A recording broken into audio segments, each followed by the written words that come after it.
ॐ त्र्यम्बकं यजामहे सुगन्धिं पुष्टिवर्धनम् उर्वारुकमिव बन्धनान् मृत्युर्मुक्षीयममृतात्। ॐ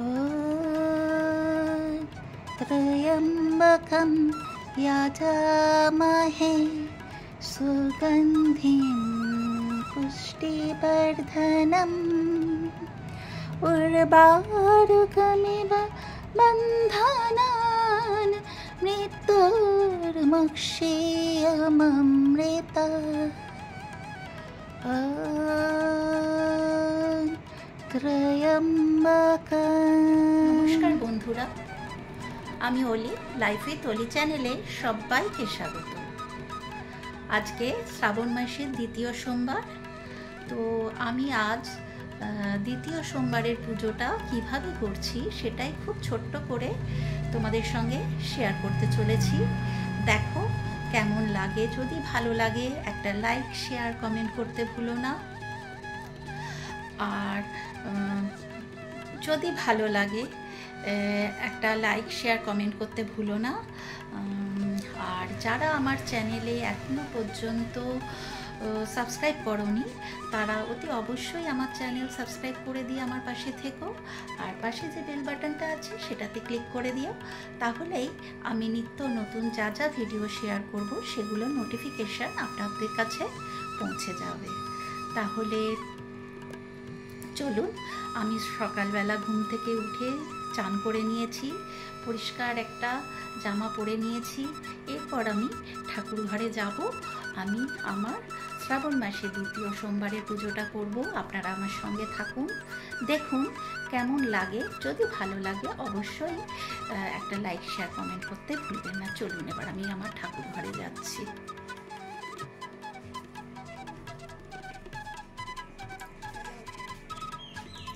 এই যে দেখুন, আমি আমার ঠাকুরকে সাজিয়ে নিয়েছি। এই যে ঠাকুরকে সাজিয়ে নিয়েছি।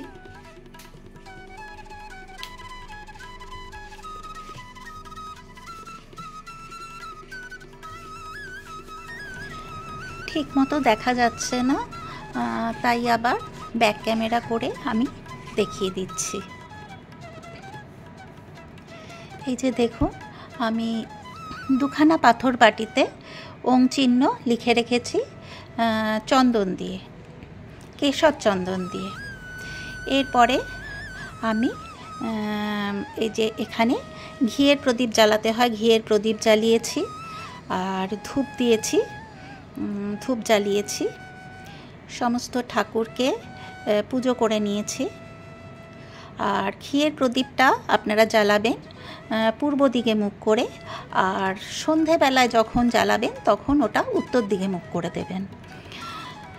আর এই বাবা ভোলেনাথের যে পুজো, সেটা যদি আপনারা উত্তর দিকে মুখ করে বসে করেন সেটাই সবথেকে শুভ বলে আমি জানি।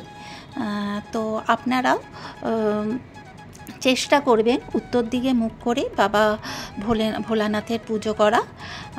আর যদি সম্ভব না হয় তাহলে পূর্ব দিকে মুখ করেও আপনারা বসে পুজো করতে পারেন।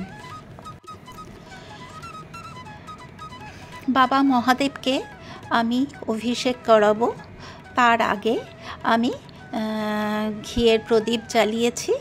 আর এই যে দেখুন, ওং নমঃ শিবায়, ওং নমঃ শিবায়, ওং নমঃ শিবায় পঞ্চামৃত দিয়ে আমি বাবা মহাদেবকে অভিষেক করাচ্ছি। আর আপনারা সকলেই হয়তো জানেন পঞ্চামৃত কী দিয়ে বানায়। দুধ, ঘি, দই, মধু, শর্করা, আর আপনারা চাইলে সিদ্ধি পাতাও দিতে পারেন। এরপর আমি শুদ্ধ গঙ্গার জল দিয়ে বাবা মহাদেবকে স্নান করাচ্ছি। আপনারা পরিষ্কার যে কোনো জল দিয়ে চান করাতে পারেন। এই সময় আপনারা মহামৃত্যুঞ্জয় মন্ত্রটা পাঠ করবেন। ওং ত্র্যম্বকম যজামহে সুগন্ধিম পুষ্টিবর্ধনম উর্বারুকমিব বন্ধনান মৃত্যুর্মুক্ষীয়মামৃতৎ।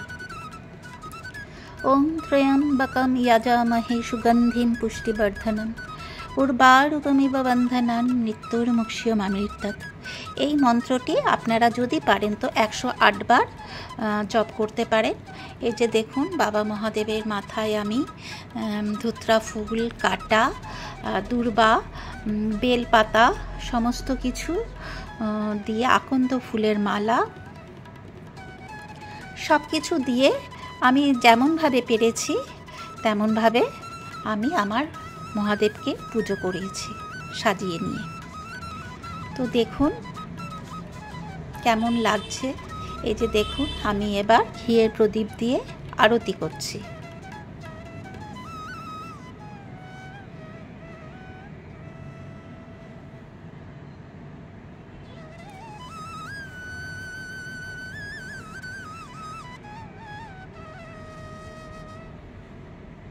এরপরে ধূপ দিয়ে আরতি করে নিচ্ছি।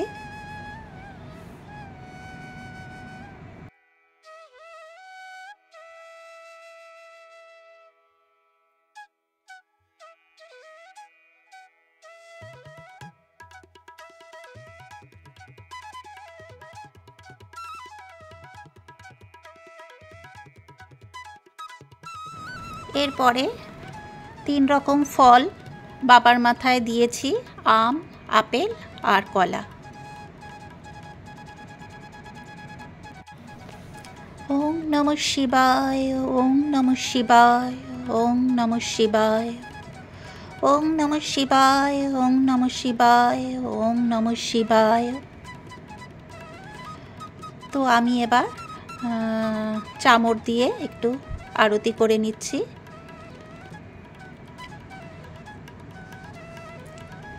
আবারও ধূপ দিয়ে একটু আরতি করে নিলাম, আর প্রদীপ দিয়েও আবারও একবার আরতি করে নিলাম।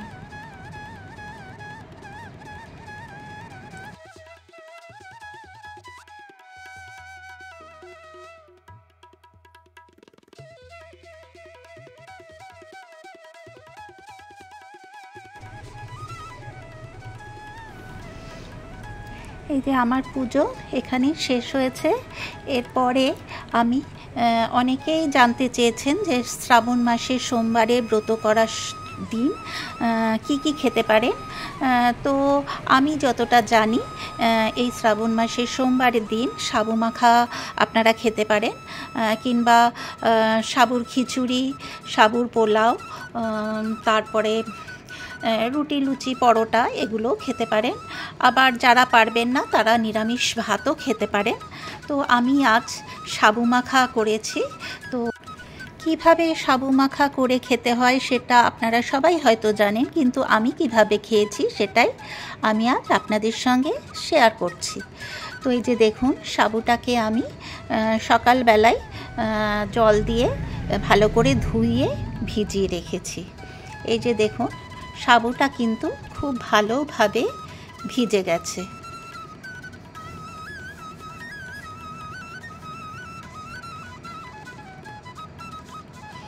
এরপর এখানে আমি দেখুন আম নিয়েছি, আম, কাঁঠাল, কলা আর কালাকাঁদ সন্দেশ, এটা দিয়ে আমি সাবু মাখা করব। আর এখানে আছে চিনি আর দুধ। এই দিয়েই আমি আজ সাবু মাখাটা করব। তাহলে আসুন দেখে নেওয়া যাক আমি সাবু মাখাটা কিভাবে করি। প্রথমেই এখানে কাঁঠালি কলাটা দিয়ে দিলাম, তারপরে একে একে কাঁঠালগুলো অ্যাড করে দিলাম, আর চিনি 1 কাপ নিয়েছি সেটাকেও দিয়ে দিলাম। এরপর খুব ভালো করে চিনি, কলা, আম, কাঁঠাল সব খুব ভালো করে মেখে নিতে হবে।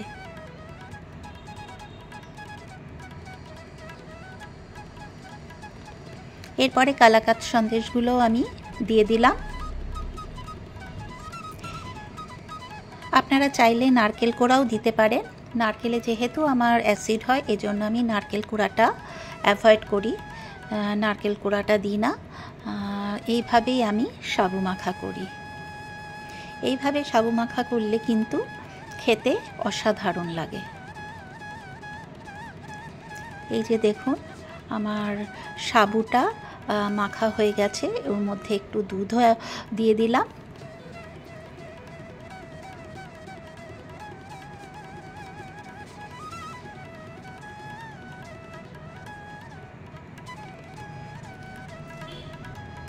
এরপরে আমি বাটিতে নিয়ে নিচ্ছি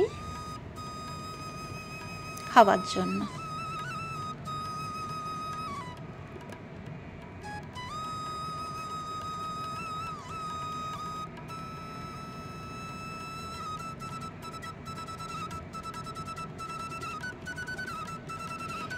ওতে একটা করে সন্দেশ আর এক টুকরো করে আমও দিয়ে দিলাম। এইভাবে একবার খেয়ে দেখবেন, আশা করি আপনাদেরও ভালো লাগবে। এই যে দেখুন সাবু মাখা আমার একদম রেডি হয়ে গেছে। এরপরে আমি এটাকে খাবো, খেয়ে বলবো কেমন হয়েছে।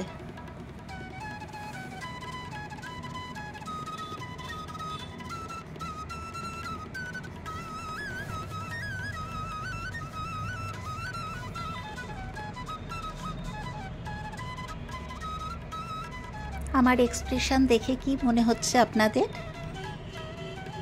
ভীষণই ভালো হয়েছে।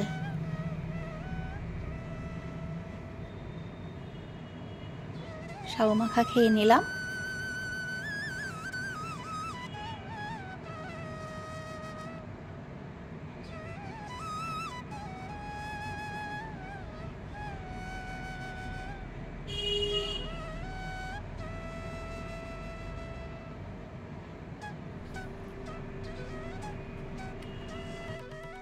এই যে দেখুন আমার পুজো কমপ্লিট হয়ে গেছে। কেমন লাগলো আমার আজকের এই পুজো? অবশ্যই একটা লাইক শেয়ার কমেন্ট করতে ভুলবেন না। আজ এই পর্যন্ত। এরপর আমি আসবো অন্য কোনো দিন অন্য কোনো নতুন ভিডিও নিয়ে। আপনারা সবাই সুস্থ ও ভালো থাকবেন। আর আমার সাথে এতক্ষণ থাকার জন্য আপনাদেরকে অনেক অনেক ধন্যবাদ। টাটা।